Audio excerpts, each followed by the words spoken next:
When telling your dog no doesn't yield the desired response, there are several steps you can take to address the situation. Step 1. Stay calm. Step 2.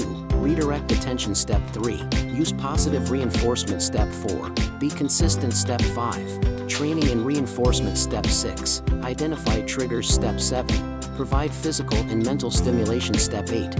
As a final resort, seek professional help and remember consistency is the key. Thanks for watching.